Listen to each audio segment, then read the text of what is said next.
It starts with the silence, the kind that crushes bird calls and freezes even the wind. Then come the thuds, slow and deliberate, like the earth itself is being stalked. Hunters lower their rifles, not out of fear but confusion. Nothing known moves like that. Trees seem to lean closer, their bark marked by something with fingers, not claws. Camps are torn apart with surgical rage, meat taken, gear untouched. Locals don't call it a creature. They don't call it anything at all, because once you name it, it knows you were there. White Mountains, New Hampshire, 2016. It was here, nestled along the banks of the Sawyer River, that 72-year-old Clarence Elwood Bunker had chosen to spend his final years. Clarence had been a respected logging foreman in his younger days, known throughout Grafton County for his unmatched knowledge of the forest and its temperaments. Following his retirement in the late 1990s, he had retreated from modern society, constructing a modest cabin far from paved roads and cell phone signals. His choice puzzled many but surprised few who knew him well. Clarence had always preferred the company of towering pines to people, finding peace in the rhythm of nature that eluded him in civilization. The cabin itself was a testament to Clarence's self-sufficiency, hand-built from local timber, heated by a wood stove, and powered by a small solar setup that provided just enough electricity for his minimal needs. He collected rainwater, grew vegetables in a small garden protected by a fence of sharpened sticks, and supplemented his diet with trout from the Sawyer River. Roy Leston, owner of the general store in nearby Lincoln, was one of the few people who maintained regular contact with Clarence. During his September visit, the old woodsman had appeared visibly shaken, purchasing additional ammunition for his hunting rifle and more batteries than usual. He whispered to Roy that he had been hearing wood knocks at night. He had found footprints bigger than anything he had ever seen. At first, he thought it was bears, but bears didn't stand upright for that long. When October passed without Clarence's usual visit, Roy had initially thought little of it. Winter came early to the White Mountains, and the old man sometimes delayed his trips when weather threatened. By mid-November, however, concern had grown sufficiently for Roy to notify local authorities. Given Clarence's reclusive nature, they had suggested waiting a bit longer. It wasn't until early December, when heavy snow threatened to make the forest impassable, that Roy and his son Trevor had hiked the 5 miles to Clarence's cabin. What they discovered had disturbed them greatly. The cabin door hung from one hinge, as if struck with tremendous force.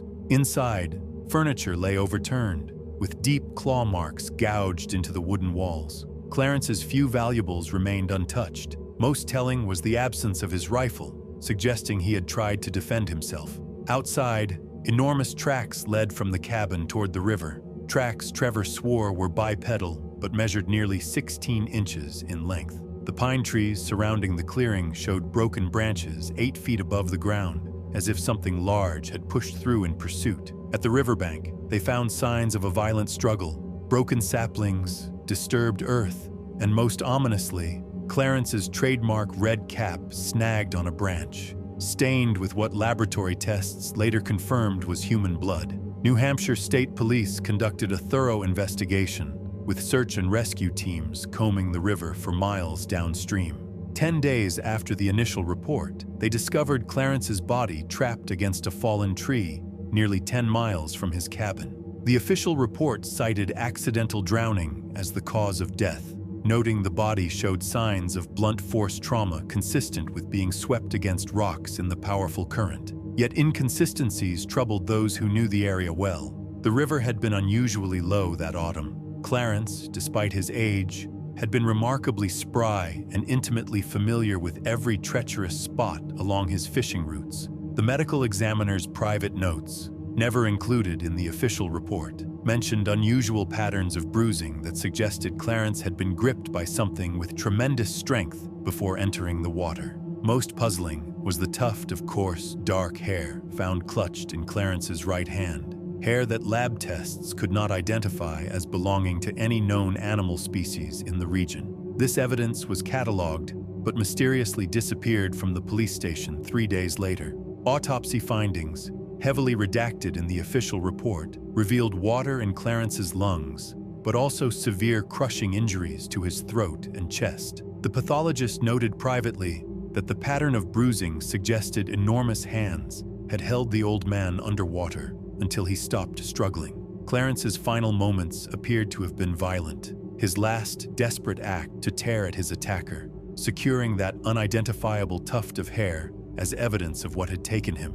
The truth, pieced together by those who studied the evidence carefully, painted a horrifying picture. Clarence had been pursued from his cabin to the riverbank by something massive that walked on two legs, what seemed to be a Bigfoot. There, at the water's edge, the creature, standing well over 7 feet tall with immense strength, had caught the old woodsman. Despite Clarence's struggle, the beast had forced him into the shallow waters of the Sawyer River, holding him down until the life left his body, before dragging the corpse downstream where the current eventually carried it miles away. When Clarence's nephew, Harlan Bunker, arrived from Portland to settle his uncle's affairs, he spent exactly 1 night in the cabin before abandoning it entirely.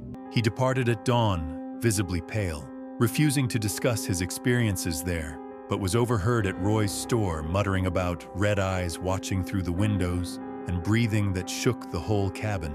The structure remains empty to this day, slowly being reclaimed by the forest. Local hikers occasionally report hearing unusual vocalizations near the Sawyer River, deep, guttural howls that seem to reverberate across the valley. Rangers attribute these to the natural acoustics carrying sounds from distant sources. Clarence Bunker's name occasionally surfaces in conversations at Roy's store, especially when newcomers express interest in exploring the more remote sections of the White Mountains. Those who knew him simply shake their heads and suggest staying on marked trails, particularly as daylight begins to fade. The official record lists Clarence Elwood Bunker as a victim of accidental drowning, but those familiar with the White Mountains' deepest secrets sometimes leave offerings, small bundles of food or tobacco, at the edge of the Sawyer River, a gesture of respect for both the old woodsman and whatever ancient presence had claimed him as its territory. Petropavlovsk-Kamchatsky, Russia, 1994. The Kamchatka Peninsula jutted out from Russia's far east like a dagger into the Pacific Ocean, home to over 160 volcanoes, boiling geysers, and some of the most isolated wilderness on Earth. Following the Soviet Union's collapse, this remote region became even more detached from the rest of Russia, with many of its scientific outposts abandoned and its sparse population struggling to adapt to the new economic reality. The peninsula's dense forests of birch and stone pine stretched for thousands of miles, largely unmapped and unexplored by modern standards. It was here, in this forgotten corner of the world, that 54-year-old Viktor Anatoly Nikitin had chosen to disappear from society. Viktor had once been a respected biologist with the Soviet Academy of Sciences, specializing in large mammal behavior. His colleagues remembered him as brilliant but increasingly eccentric, particularly after his return from an extended research expedition to the Sikhote-Alin Mountains in 1988. Following the Soviet collapse, when research funding evaporated and institutions crumbled, Viktor had abruptly resigned his position, liquidated his modest savings, and relocated to a former forestry cabin 70 kilometers from Petropavlovsk-Kamchatsky, the peninsula's largest city. Local villagers from the nearby settlement of Yelizovo reported that Viktor initially made monthly trips for supplies, appearing disheveled but functional. With time, his visits grew increasingly erratic. He spoke little, but when he did, it was often to mutter about giants of the earth and ancient guardians. His behavior grew increasingly paranoid. Svetlana Petrova, who operated the small general store in Yelizovo, recalled how Viktor had begun purchasing unusual quantities of salt, spreading it in circles around his property, according to the few hunters who occasionally passed his cabin. By the winter of 1994, Viktor had implemented an elaborate system of crude alarms around his dwelling. Tin cans strung on fishing wire, bells salvaged from abandoned Orthodox churches, and mirrors positioned to catch and reflect moonlight. Mikhail Orlov, who delivered mail to the region's scattered inhabitants, reported that Viktor had begun sleeping in a reinforced root cellar beneath his cabin, rather than in the main structure itself, emerging only during daylight hours. When asked about this strange behavior, Victor had reportedly gestured toward the dense forest to the north and warned Mikhail never to venture there after sunset. When Victor failed to appear for his scheduled supply run in December 1994, the locals assumed the harsh winter had temporarily trapped him at his cabin. By February, when there was still no sign of him, concern began to grow. However, in the chaotic post-Soviet period, with government services in disarray, no official search was initiated. It wasn't until early April that Pavel Ivanov, a hunter tracking wolf packs, stumbled upon the remains of Victor's cabin. What he discovered defied simple explanation. The wooden structure had been partially destroyed, but not in a manner consistent with collapse due to snow weight or fire damage. Rather, the walls appeared to have been torn outward, as if something had erupted from within.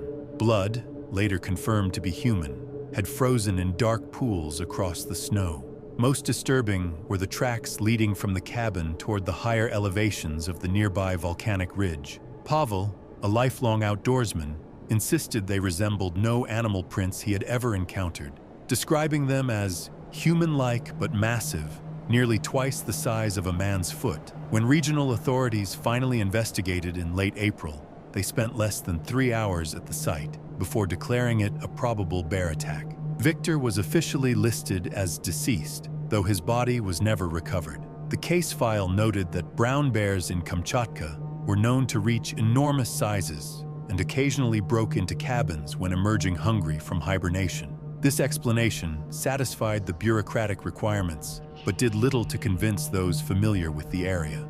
As Pavel had pointed out, the claw marks left on the remaining trees surrounding the cabin were positioned nearly 3 meters above ground level, significantly higher than even the largest brown bear could reach when standing. Furthermore, the pattern of destruction suggested not an animal trying to break in, but something trying to get out. The most compelling evidence came to light months later when a team of Japanese volcanologists studying the region's geothermal activity discovered a notebook hidden beneath a loose floorboard in the cabin's remains. The journal, partially water-damaged but legible, contained Victor's increasingly frantic observations from his final weeks. The entries referenced the forest guardian and described a looming humanoid creature that had stalked him for weeks, always remaining just beyond clear sight. The final entry, dated 3 days before his presumed disappearance, contained a brief, ominous note. "It knows I've seen it. It won't let me leave now." What happened to the notebook after its discovery remains unknown, and no further official inquiries were made. In the years since Victor's disappearance, the area surrounding his former cabin has acquired a sinister reputation among local inhabitants. Hunters and trappers deliberately avoid the northern section of forest where his cabin once stood, particularly during winter months, when strange vocalizations have been reported echoing through the valleys. Several scientific expeditions proposed to study the region's unique biodiversity have found themselves denied permits by regional authorities with little explanation provided. Most telling, perhaps, is the reaction of Kamchatka's indigenous Even people, who have inhabited the peninsula for centuries. When asked about the incident, tribal elders merely nodded knowingly, referring to ancient legends of the Kolguchin, forest giants said to guard sacred volcanic passages to the underworld. According to their traditions, those who glimpse these beings are marked and eventually taken to serve as guardians themselves. Victor Nikitin's name appears occasionally in fringe cryptozoological literature, usually as a footnote in discussions of wildman legends across the Eurasian continent. His scientific colleagues prefer not to discuss the matter, attributing his fate to the mental strain of isolation combined with the harsh realities of post-Soviet collapse. The remains of his cabin have long since been reclaimed by the unforgiving Kamchatka wilderness, leaving no trace of the man who vanished there or whatever it was that he may have encountered in those ancient, mist-shrouded forests. Berghohen National Preserve, Germany, 2008. The Berghohen National Preserve stood as a crown jewel of Bavaria's natural heritage, nestled in the southeastern corner of Germany, where the country's border meets Austria. It was into this majestic yet secluded wilderness that 29-year-old documentary filmmaker Erika Margarete Stoll ventured in late October 2008. Erica had built a modest reputation in the nature documentary circuit with her immersive approach to wildlife filming.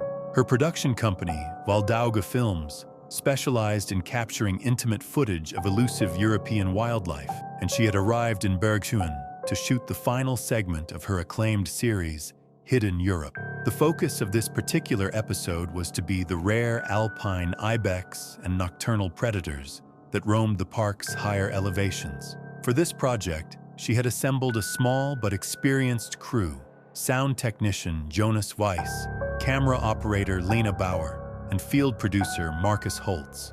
The team had secured special permits to film in restricted areas of the preserve, setting up their base camp in a remote valley known locally as Dunkelschlucht, which means dark ravine. This particular location had been selected for its isolation from tourist trails and its reputation among preserve rangers as a wildlife hotspot. The autumn timing had been deliberately chosen. The area would be mostly empty of hikers, and animals would be actively preparing for winter, making for compelling wildlife observation.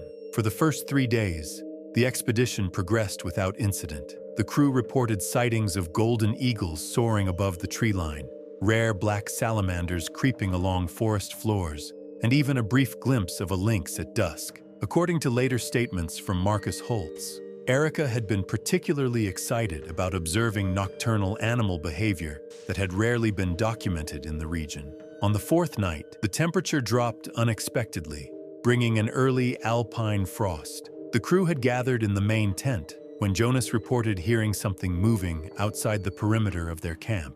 Initially, they dismissed it as deer or wild boar, both common in the area. However, the persistence of the sound, described by Jonas as deliberate pacing, eventually prompted Marcus to investigate with a high-powered flashlight. What happened next was described in Erica's personal journal, later recovered by preserve authorities.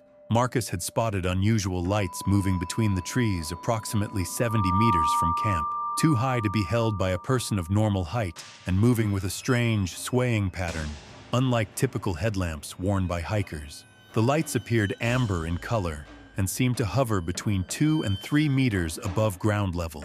Assuming they had encountered other filmmakers or researchers, Erica had instructed the team to keep quiet and remain inside the tent. For approximately 17 minutes, the crew watched the lights moving in what appeared to be a semicircular pattern around their camp. Then, without warning, they heard what Jonas later described as a deep, guttural grunt that seemed to reverberate through the ground itself. Simultaneously, something heavy brushed against the exterior of their tents with sufficient force to collapse 2 of them, including the one housing most of their supplies. The crew's reaction was immediate and unified. They abandoned most of their gear, grabbing only personal items before retreating to their van, parked approximately half a kilometer away on a forestry access road. They spent the remainder of the night locked in the vehicle, reporting that they continued to observe the strange lights moving through the trees until approximately 3 a.m., when they finally disappeared. At first light, the team cautiously returned to their camp, accompanied by 2 preserve rangers whom they had contacted via radio. What they discovered defied simple explanation. Their tents lay in ruins, not merely collapsed but torn in a manner inconsistent with wind or animal damage. More disturbing were the deep gouges found in the protective cases of their remaining supplies, marks that one ranger initially attributed to bear claws. Though bears had not been documented in that specific area of the preserve for over a decade, most puzzling were the tracks found in the soft earth surrounding the camp. Preserve Ranger Dieter Keller described several distinct impressions that resembled enormous bare feet, measuring approximately 47 centimeters in length, with 5 clearly defined toe impressions. These observations became part of the official incident report, but were never released publicly. The Preserve Administration ultimately classified the incident as a probable wildlife encounter, suggesting that a disoriented brown bear might have wandered into the area from Austria, where small populations still existed. This explanation was formally accepted despite the absence of typical bear signs such as scat or fur samples. Erica and her team packed what remained of their equipment and departed Berghoen the following day, canceling the remainder of their schedule. The preserve rangers noted in their report that the crew appeared unusually shaken for experienced outdoor professionals. Back in Munich, Jonas later recounted a series of strange sounds they had all heard during the incident. Heavy breathing, followed by what he described as a chilling splash and thrashing water, seemingly coming from the direction of a small alpine lake approximately 100 meters from their camp. He also recalled distinct bipedal movement through underbrush, too rhythmic and deliberate to be typical wildlife. The Hidden Europe series was completed and aired on German television the following spring, but the Berghoen segment was substantially shorter than planned, using only observations made during daylight hours. In press interviews, Erika attributed this to technical difficulties and weather constraints. She declined all offers to return to the preserve for reshoots. More telling was Erika's career trajectory following the incident. Despite the series' critical acclaim and strong viewer ratings, she abruptly shifted her professional focus from wildlife documentation to urban architectural films, never again venturing into remote wilderness for her projects. When colleagues inquired about this dramatic change, she reportedly offered only vague explanations about developing new interests. Preserve Ranger Dieter Keller continued to monitor the Dunkelschlucht area for several seasons following the incident. According to his personal logs, which were shared with colleagues but never formally filed, he documented 3 additional cases of unusual tracks and inexplicably damaged trees in the same valley. His requests for motion-activated cameras to be installed in the area were repeatedly denied by Preserve administration for budgetary reasons. Local Bavarian folklore has long included tales of the Waldmann, which means forest man,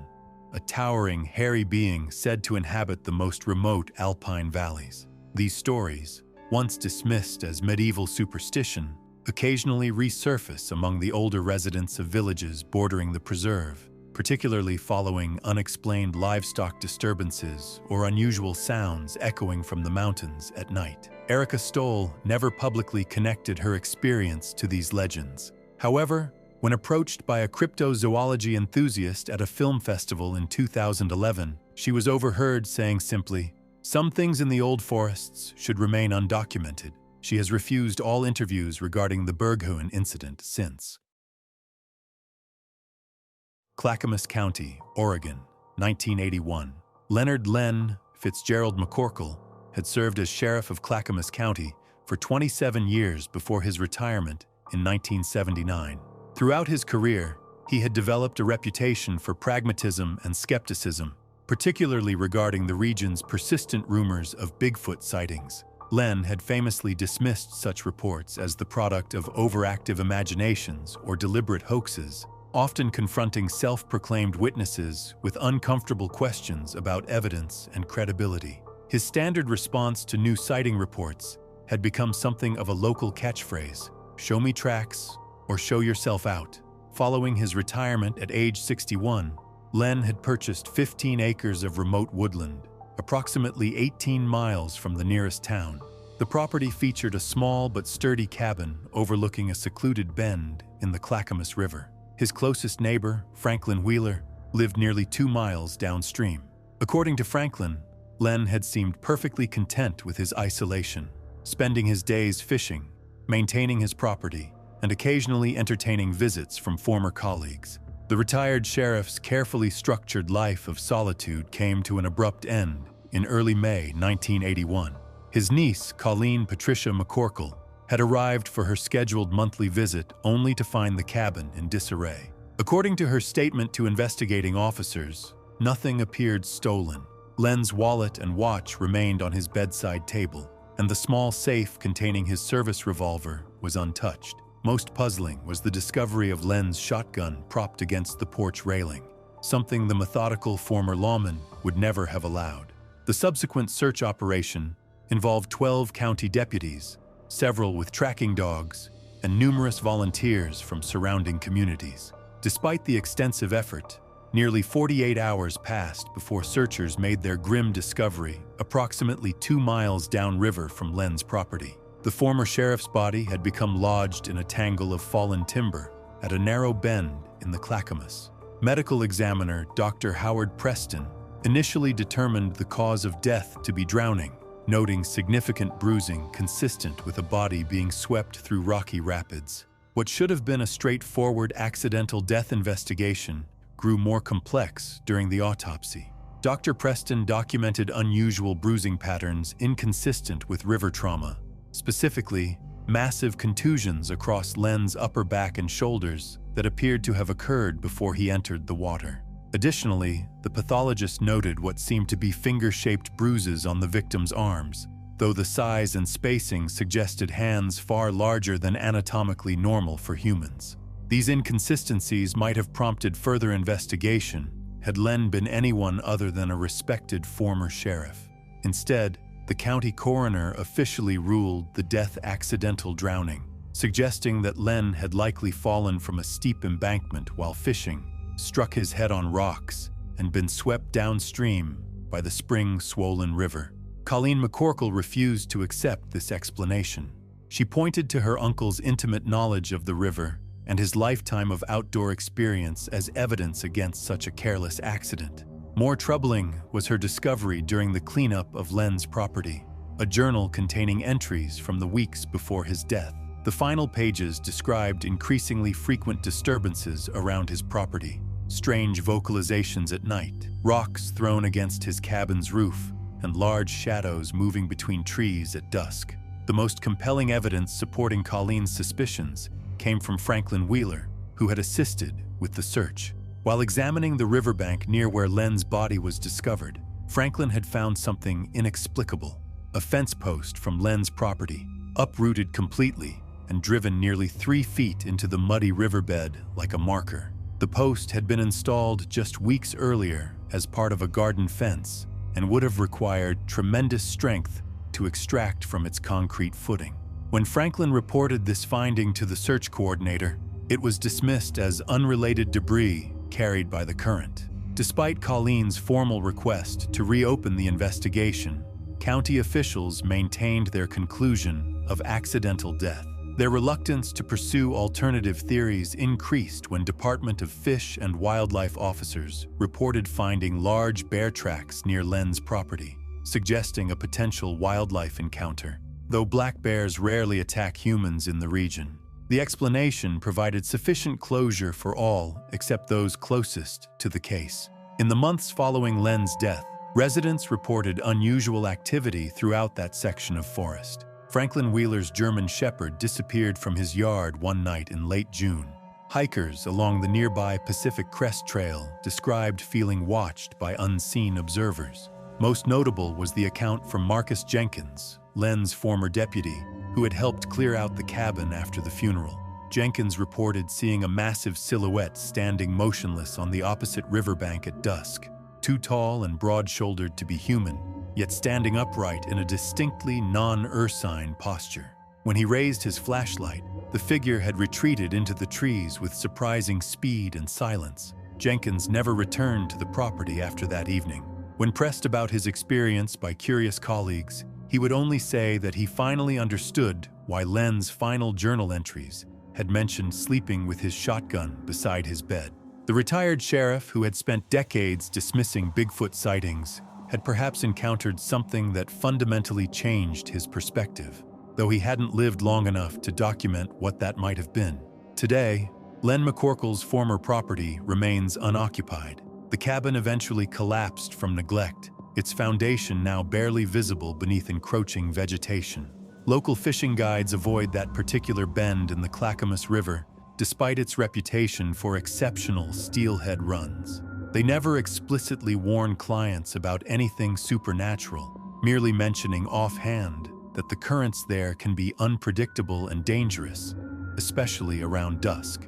County records still list Leonard McCorkle's cause of death as accidental drowning. His case file, however, contains one anomalous document, a report describing a plaster cast impression of what appeared to be an enormous barefoot track found on a muddy path near his cabin. The file labeled it simply as Unidentified Wildlife Print, case number 81-347, and filed it away where curious eyes are unlikely to discover it. Cairndow Glen National Reserve, Scotland, 2002. Alistair Donnoch Craig had not always been a hermit. The 67-year-old former railway signalman had lived a conventional life in Inverness until the death of his wife, Margaret, in early 2000. Their 43 years of marriage had left him ill-equipped for solitude, and grief had driven him to seek isolation rather than comfort. Using his modest pension and savings, Alistair had purchased a small, dilapidated gamekeeper's cottage deep within Cairndow Glen, approximately 4 miles from the nearest maintained road. The cottage itself dated back to the Victorian era, a stone structure with thick walls and small windows. Alistair had spent his first months making essential repairs, patching the slate roof, reinforcing damaged walls, and installing a modern wood-burning stove. Though the property lacked electricity or running water, he had adapted quickly to off-grid living, collecting rainwater in barrels and using oil lamps for illumination.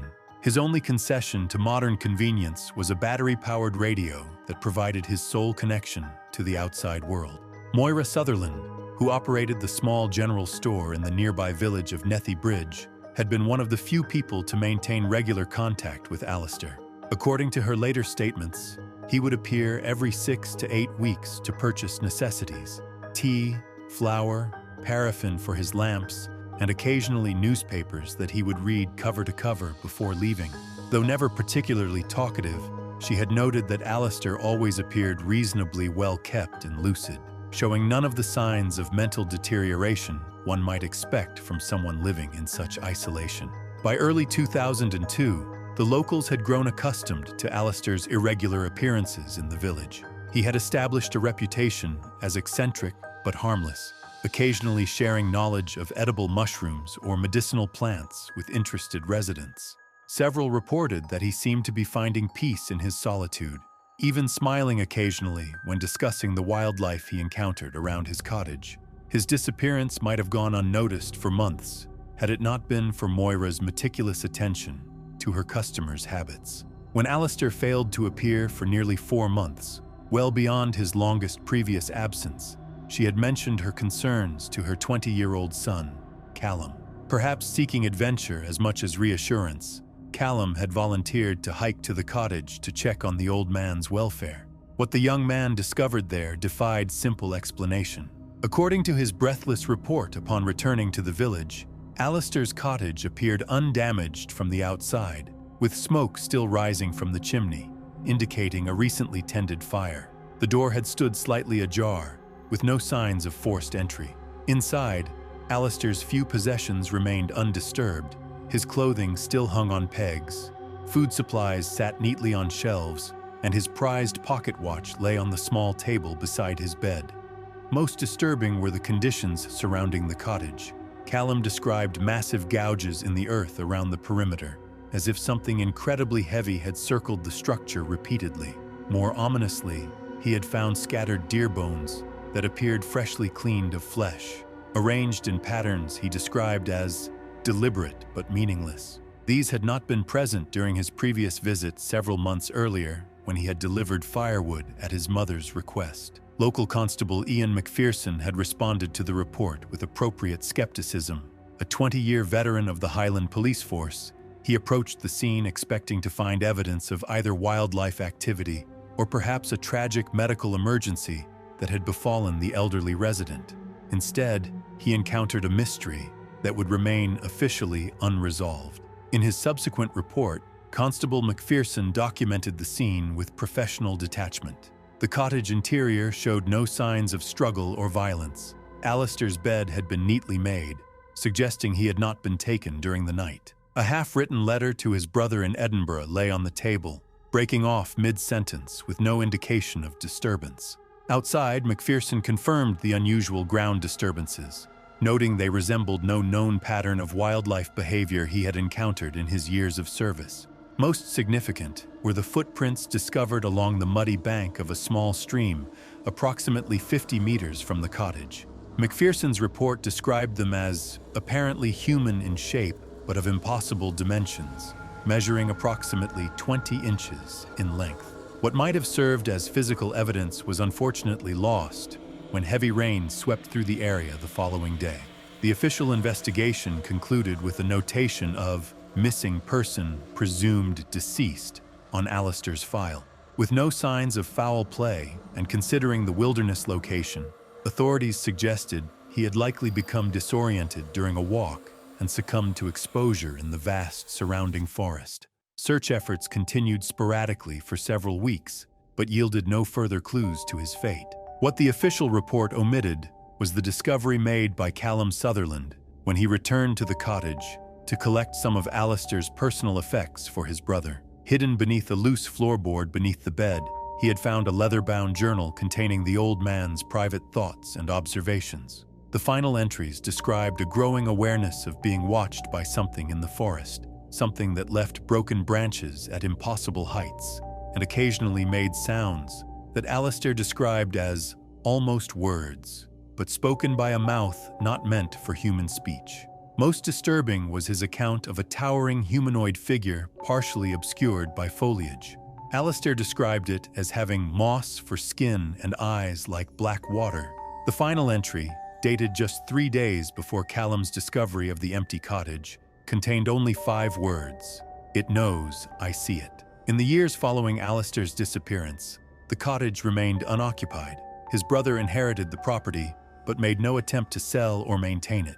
Local forestry workers avoided the area, reporting unusual sounds after dark and an unnatural absence of wildlife within half a kilometer of the structure. Several claimed to have glimpsed unusually tall figures moving between distant trees at dusk, though these sightings were officially attributed to shadows cast by the ancient pines in failing light. Cairndow Glen continues to attract naturalists and hikers, drawn by its remarkable biodiversity and primeval atmosphere. Official guides never mention Alistair Craig's disappearance when leading tours through the area.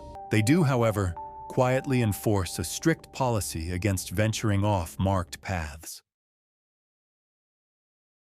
Aomori Prefecture's northern reaches harbored one of Japan's least explored wilderness areas, a primeval forest known locally as Yami no Mori, or Forest of Darkness. Despite its ominous name, the national forest represented a conservation triumph, protected from development since 1927 and home to some of the archipelago's most diverse ecosystems. The dense deciduous and coniferous woodlands covered steep mountainous terrain, creating isolated valleys and remote hollows that remained largely untouched by human presence. Local folklore suggested the forest harbored more than just conventional wildlife, with tales of mountain spirits and forest guardians dating back centuries. Misaki Tanaka, a 37-year-old wildlife photographer specializing in endangered Asian mammals, had built her reputation documenting elusive species across Japan's shrinking wilderness areas. After 15 years establishing herself in the competitive field of conservation photography, Misaki had earned international recognition for her intimate portraits of Amur leopards, snow monkeys, and the rare Iriomote cat. Her work regularly appeared in prestigious nature publications and had been featured in multiple conservation campaigns. In early May 2021, Misaki embarked on an ambitious solo expedition into Yami no Mori's restricted zones, having secured rare access permits through her professional connections with the Japanese Environmental Agency. Her primary objective was to document the increasingly rare Asiatic black bear, known locally as moon bears, for their distinctive chest markings in their natural habitat. The species faced mounting pressures from habitat loss and human conflict, making Misaki's proposed photo essay potentially valuable for conservation efforts. Misaki's expedition began at the northeastern entrance to the reserve, where park officials briefed her on safety protocols and emphasized the importance of maintaining minimal impact on the environment. After checking her equipment and communications devices, she ventured into the forest's interior, planning to spend 5 days moving between 3 pre-selected observation sites known for bear activity. She carried minimal supplies, including lightweight camping gear and concentrated rations, to maximize mobility through the challenging terrain. The first 2 days yielded promising results, with Misaki documenting several bear feeding areas and even making distant visual observations of a female bear with 2 cubs. She meticulously recorded her observations of the bear's behavior, particularly their apparent reluctance to remain in certain valleys despite abundant food sources. On the third morning, Misaki awakened before dawn and traveled approximately 3 kilometers northwest from her camp to a promising clearing she had identified on topographical maps. The area featured several wild apple trees and a small stream, theoretically ideal for bear activity in the spring season. She established her blind in a secluded position overlooking the clearing and prepared her equipment in the pre-dawn darkness. As the first light filtered through the canopy, Misaki sensed something was wrong. The forest had fallen completely silent. No bird calls, no insect sounds, nothing but the gentle movement of leaves in the morning breeze. Experienced wildlife photographers recognize this silence as a warning sign, typically indicating the presence of a predator. Misaki remained motionless, anticipating the appearance of perhaps a bear or even a wolf. What she discovered instead defied her extensive knowledge of Japanese wildlife. As the light strengthened, she observed a scene of extraordinary violence. The clearing had been transformed into what she later described as a chaos site. Deep gouges marked the surrounding trees, some at heights of 9 feet or more. The ground was torn up, as though by a tremendous struggle, with sections of turf completely uprooted. Most disturbing was the scattered remains of what appeared to be a medium-sized Asiatic black bear, its body torn apart with a level of destruction that matched no predator Misaki had encountered in her extensive career. The bear's skull had been crushed with such force that, according to Misaki's journal, it resembled an eggshell stepped on by a sumo wrestler. Patches of both brown and black fur were strewn across the clearing, suggesting at least 2 animals had been involved in the encounter.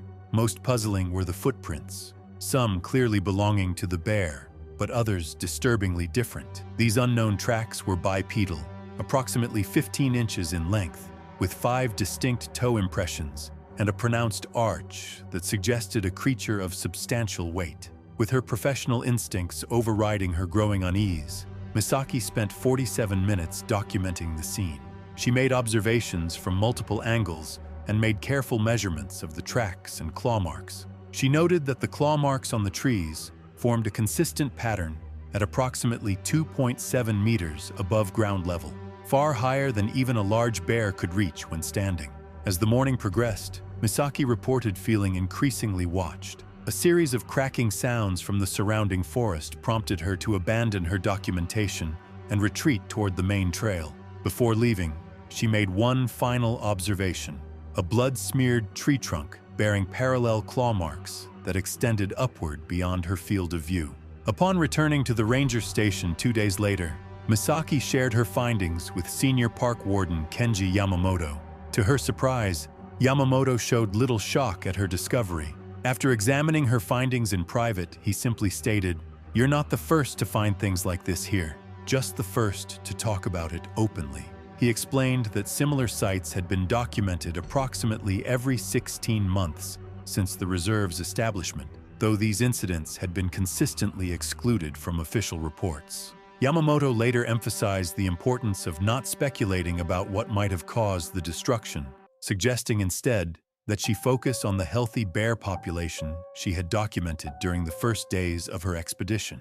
The Regional Environmental Agency classified the incident as a territorial dispute between mature bears, noting that similar scenarios had been reported in other remote Asian forests. When Misaki pointed out the bipedal tracks and impossibly high claw marks, officials suggested these might be misidentified bear tracks or marks made by bears climbing the trees, explanations that failed to address the full scope of her evidence. Misaki's experience never reached mainstream media. The destruction site remained privately investigated, with only a select few colleagues ever reviewing the complete findings. Today, Misaki teaches nature photography at a university in Tokyo, incorporating elements of environmental ethics and conservation into her curriculum. Her office features a single frame from the Yami no Mori expedition, a close-up of a tree trunk bearing parallel gouges approximately 9 feet from the ground, with a small ruler drawn alongside for scale.